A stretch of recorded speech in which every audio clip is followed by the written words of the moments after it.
జై తెలంగాణ. అందరికీ నమస్కారం. గౌరవనీయులు నిజామాబాద్ జిల్లా సాహిత్య జాగృతి అధ్యక్షులుగా అనేక సంవత్సరాల నుంచి పనిచేస్తున్నటువంటి ప్రముఖ కవి శ్రీనివాస్ ఆర్య గారికి ఈ కార్యక్రమాన్ని తెలంగాణ జాగృతి సాహిత్య విభాగం నుంచి ఆలోచన చేసి నిర్వహిస్తున్నటువంటి గౌరవ పెద్దలు సాహిత్య విభాగం రాష్ట్ర అధ్యక్షులు కాంచనపల్లి గారికి, అదేవిధంగా సోదరులు ఉషారాణి గారు వచ్చారు, ప్రముఖ కవయిత్రి శివారెడ్డి నులేం రండి.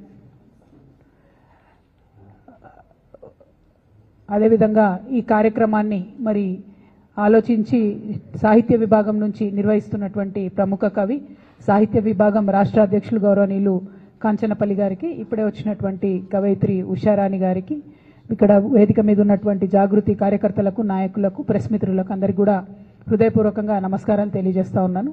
మనందరికీ తెలిసిందే, ఒక కవి అనేటటువంటి వారికి ఎన్నటికీ మరణం ఉండదు. ఒక కవి రాలిపోతే ఆయన ధృవతారగా ఆకాశంలో చేరి అనంత కాలాల వరకు కూడా వెలుగొందుతుంటాడని చెప్తున్నటువంటి సందర్భాలను అనేకంగా గమనించాం. ఒక రాజు మరణిస్తే కొన్ని రోజులే గుర్తుంటాడు, కానీ ఒక కవి మరణిస్తే ఎన్ని రోజులైనా ప్రజల గుండెల్లో నిలిచిపోతాడని చెప్పుకుంటాం. అట్లానే ఇవాళ 111వ సంవత్సరం కాళోజీ నారాయణరావు గారిది మనందరం ఇక్కడ నిర్వహించుకుంటూ ఉన్నామంటే వారు జీవించి ఉన్నటువంటి సమయంలో వారు పాటించినటువంటి ఉన్నత విలువలకు అది నిదర్శనంగా మనం భావించవచ్చు. అదేవిధంగా ఆయన ఎప్పుడూ ప్రజల పక్షాన్ని నిలిచినప్పటికీ కొన్ని సందర్భాలలో గొప్ప గొప్ప వారి వల్ల కూడా మిస్టేక్స్ అవుతుంటాయి. ఒక సందర్భంలో కాళోజీ నారాయణరావు గారు, దాశరథి గారు, ఇటువంటి మహానుభావులందరూ కూడా తెలంగాణ భాష మీద ఉన్నటువంటి అభిమానంతో మనం విశాలాంధ్రలో ఉంటే బాగుంటుందని ఆనాడు కూడా వాళ్ళు అనుకున్నారు. పాపం విశాలాంధ్ర అయ్యి ఆంధ్ర తెలంగాణ కలిసిన తర్వాత కరెక్ట్ సంవత్సరంన్నరకే వాళ్ళు రియలైజ్ అవుతారు ఏం జరిగిందన్నది. రియలైజ్ అయ్యి ఎవరు అనుకున్నారు ఇట్లా అవుతుందని, 2.5 జిల్లాల భాషనే అధికార భాషగా చలామణి అవుతుందని ఎవరు అనుకున్నారని చెప్పి వారు బాధపడ్డటువంటి సందర్భాలు కూడా ఉన్నాయి. ఆ తర్వాత మళ్ళా ఎందుకు ఇట్లా జరగాలి, మన తెలంగాణ యాస ఎంత గొప్పది, ఎంత ప్రజలకు దగ్గరగా ఉండేటటువంటిది, దాన్ని కాపాడుకోవాల్సినటువంటి బాధ్యత ఏంది అని చెప్పి కూడా వారి జీవిత పర్యంతం కూడా మాట్లాడినటువంటి సందర్భాలని మనం గుర్తు తెచ్చుకోవాలి. ఎందుకు ఈ మాట చెప్తా ఉన్నా అంటే సమాజంలో పలు సందర్భాల్లో పలువురు వ్యక్తులకు సంబంధించి కూడా భావజాలాన్ని మార్చుకునేటటువంటి పరిస్థితులు వస్తాయి. అట్లనే అనేక సందర్భాల్లో ప్రజలు కోరుకునే దానికి కూడా మనం సమ్మతించి వారితో పాటు కలిసి నడవాల్సినటువంటి సందర్భాలు కూడా అనేకం వస్తుంటాయన్నటువంటి విషయాన్ని కూడా అందరం గుర్తుంచుకోవాలి. At the end of the day ఆ మనిషి జీవనం ముగిసిన తర్వాత అసలు ఈయన ప్రయాణం ఏంటిది, ఆ వ్యక్తి యొక్క ప్రయాణం ఏందన్న దాన్ని బట్టే చరిత్ర మనని గుర్తుపెట్టుకుంటే తప్పితే ఇంకోటి కాదు. ఇవాళ కాళోజీ గారి గురించి మనం ఎప్పుడు ఆలోచన చేసినా, ఎప్పుడు అనుకున్నా కూడా మనం ఒకటే అనుకుంటాం, పుట్టుక నీది, చావు నీది, బతుకంతా దేశానిది అని ఆయన జయప్రకాష్ నారాయణ గారు చనిపోయినప్పుడు రాసింది. మనం తెలంగాణ ఉద్యమ సందర్భంలో పుట్టుక నీది, చావు నీది, బతుకంతా తెలంగాణది అని అన్వయించుకొని ఆయనతోని స్ఫూర్తి పొంది పనిచేసినటువంటి వాళ్ళమే అందరం ఇక్కడ ఉన్నటువంటి వాళ్ళం. అదేవిధంగా వేలాది మంది, లక్షలాది మంది తెలంగాణ ప్రజలను కదిలించినటువంటి మహా గొప్ప కవి కాళోజీ నారాయణరావు గారు. మరి వారిని స్మరించుకోవడం అన్నది చాలా ఆనందంగా ఉంది. వారు పదే ఒక మాట చెప్పేవాళ్ళు, మన ప్రాంతేతరుడైతే ప్రాంతం హద్దుల వరకు తరిమికొడదాం, మన ప్రాంతం వాడు ద్రోహం చేస్తే ప్రాంతంలోనే బొంద పెడదామని చెప్పి ఆయన అనేక సందర్భాల్లో చెప్పారు. అంటే ఒక ఫైన్ డిస్టింక్షన్, జీవితంలో ఏదన్నా కఠినమైన నిర్ణయం తీసుకోవాల్సి వచ్చినప్పుడు ఎట్లా అయితే ఒక రేఖను, ఒక సరిహద్దును మారాలిటీకి యువతల పక్క అవతల పక్క అని ఆలోచన చేసుకోవాల్సి ఉంటుందో అవన్నీ కూడా చాలా నిగూఢంగా చెప్పినటువంటి వ్యక్తి కాళోజీ నారాయణరావు గారు. మరి ఇవాళ మనం అందరినీ కూడా తెలంగాణ జాగృతి నాయకుల, కార్యకర్తలే కాకుండా తెలంగాణ ప్రజల్ని కూడా నిరంతరం స్ఫూర్తి నింపి, అదేవిధంగా సమాజంలో జరుగుతున్నటువంటి అన్యాయాన్ని ప్రశ్నించేటటువంటి తత్వాన్ని, ధైర్యాన్ని ఇచ్చినటువంటి వ్యక్తిగా కాళోజీ నారాయణరావు గారు మిగిలిపోతారు. మరి వారితో పాటు రేపు చాకలి ఐలమ్మ గారి వర్ధంతి ఉండడంతో ఈరోజు మరి చాకలి ఐలమ్మ గారిని కూడా మనము స్మరించుకుంటా ఉన్నాం.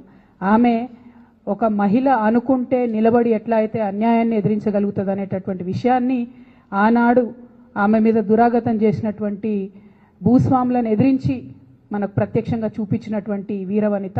అటువంటి వీరత్వం, అటువంటి ధీరత్వం మన తెలంగాణ రక్తంలోనే ఉంది. ఇవాళ చాకలి ఐలమ్మ గారి స్ఫూర్తితోని మరి మా ఆడబిడ్డలు, మా యువకులు అందరూ కూడా విజృంభించి సమాజంలో జరుగుతున్నటువంటి అన్యాయాన్ని ఎదుర్కోవాల్సినటువంటి సందర్భం అయితే మనకు కనబడతా ఉంది. ఎందుకు ఈ మాట చెప్తా ఉన్నా అంటే నిన్న మొన్నటి వరకు కూడా మన రాష్ట్ర ముఖ్యమంత్రి గారు ఏమన్నారు, కాళేశ్వరం అనేది కూలిపోయింది, కాళేశ్వరం అనేది కూలిపోయింది అని మాట్లాడింది. నిన్న వెళ్ళి అదే కాళేశ్వరంలోంచి ఆ కాళేశ్వరంలో ఒక భాగమైనటువంటి మల్లన్న సాగర్ నుంచి హైదరాబాద్కు తాగునీటి పథకం కింద 7,500 కోట్ల రూపాయలతో శంకుస్థాపన చేసి వచ్చిండ్రు.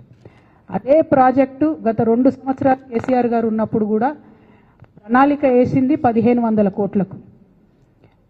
కొండపోచమ్మ సాగర్ నుండి హైదరాబాద్కు నీళ్లు తీసుకొస్తే 1,500 కోట్లలో అయిపోయేదానికి రేవంత్ రెడ్డి గారు మల్లన్న సాగర్ నుంచి హైదరాబాద్కు నీళ్లు తీసుకొస్తా అనేటటువంటి కొత్త ప్రణాళికను తీసుకొచ్చి 1,500 కోట్లతోని హైదరాబాద్ ప్రజల దాహార్తిని తీర్చేదాన్ని 7,500 కోట్ల వరకు పెంచి మెగా కృష్ణారెడ్డి గారు మరిన్ని మేడలు కట్టుకోవడానికి అనుకూలంగా చేస్తున్నారన్న విషయాన్ని ఇవాళ మనం గమనించాలి.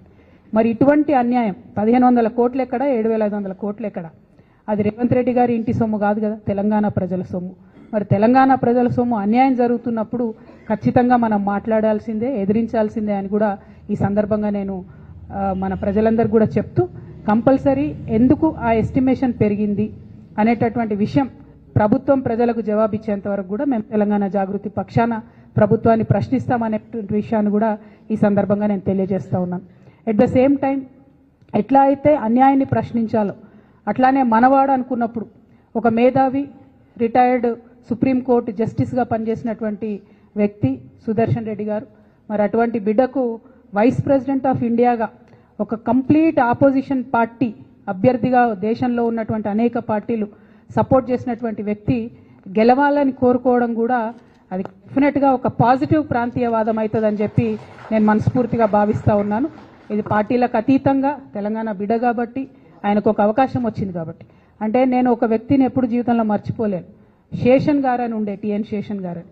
ఆయన వచ్చేంత వరకు కూడా ఎవరికి అసలు భారతదేశంలో ఎలక్షన్ కమిషన్ అని ఒకటి ఉందని మా సామాన్య ప్రజలకు తెలియదు. కానీ ఆయన వచ్చిన తర్వాత ఆ పోస్టుకు వన్నే వచ్చింది. సుదర్శన్ రెడ్డి గారు కూడా గెలిస్తే డెఫినెట్గా వైస్ ప్రెసిడెంట్ పోస్టుకు కూడా వన్నే తెస్తారని నేను అనుకుంటున్నాను. ఎందుకంటే అనేక సందర్భాల్లో ఆయన చూసినాం, ఆయన ఇచ్చినటువంటి పాజిటివ్ తీర్పులు కానీ ఆయనకు ఉన్నటువంటి కాన్స్టిట్యూషనల్ ఎక్స్పర్టీస్ కానీ చూసినాం. అటువంటి అవకాశం వారికి వస్తే బాగుంటుందని చెప్పి మనస్ఫూర్తిగా నేను కోరుతా ఉన్నాను. ఎట్ ద సేమ్ టైం మరి తెలంగాణ జాగృతిలో కూడా మీరందరూ చూసినారు గత కొన్ని రోజులుగా జరుగుతున్నటువంటి పరిణామాలని మేమందరం కూడా అంతరంగంగా చర్చించుకుంటూ ఉన్నాం. ఒక ఉన్నతమైనటువంటి ఆశయాలతో తెలంగాణలో అడుగేయాలనేటటువంటి ఆలోచనలో ఉన్నాం.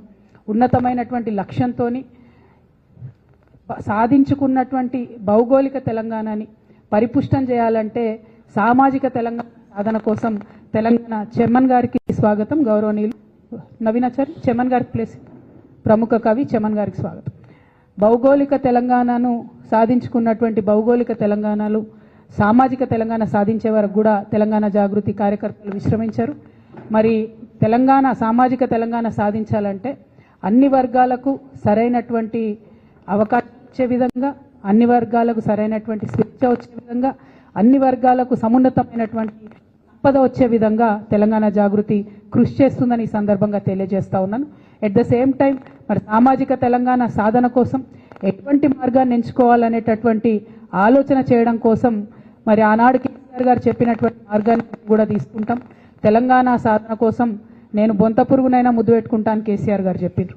సామాజిక తెలంగాణ సాధన కోసం తెలంగాణ జాగృతి నుండి మేము లెఫ్ట్ టు రైట్ ప్రతి ఒక్కరిని కలుస్తాం. మేధావుల